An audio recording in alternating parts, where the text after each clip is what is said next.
السلام علیکم ګرانو مینوالو، امید لرم چې روغ جوړ به وئ او د ژوند په مزو کې به وئ. عزتمندو نوې ویډیو کې درته هرکلی وایم. عزتمندو ډېر افسوسناکه دردناکه واقعه مخې ته راغلې ده. کرک کې د پولیس ګاډي باندې فایرنګ وشو چې په هغې کې د کرک سره تعلق لرونکي یو ښایسته ځوان په نامې باندې لار شهید کړلی شو. آیا دا څنګه کار وشو او دا فایرنګ پې څنګه وشو؟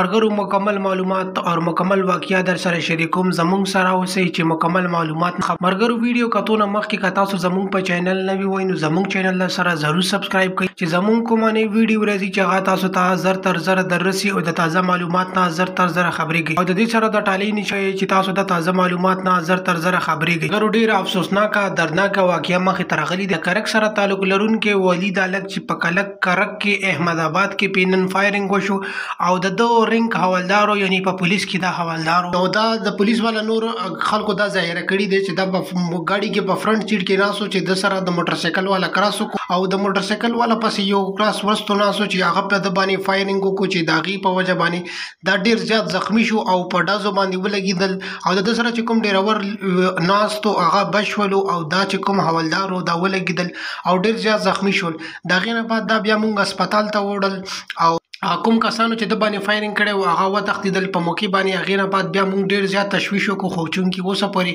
موږ ته د کس په ګوتو رانغلو چې آیا دا دومره ظلم او زیاتې چا وکړو چې یو حوالدار ولید په نامې باندې شهید کړلی شو چې ډېر ښایسته د ګل په شان د ځوان و. ملګرو ولید هلک کرک اسپتال ته راوړلو خو د ده حالت ډېر زیات خراب و یعنې دا وفات شو او شهید شولو. د هغې نه بعد د ده جنازه به نن په کرک کې ادا کېږي.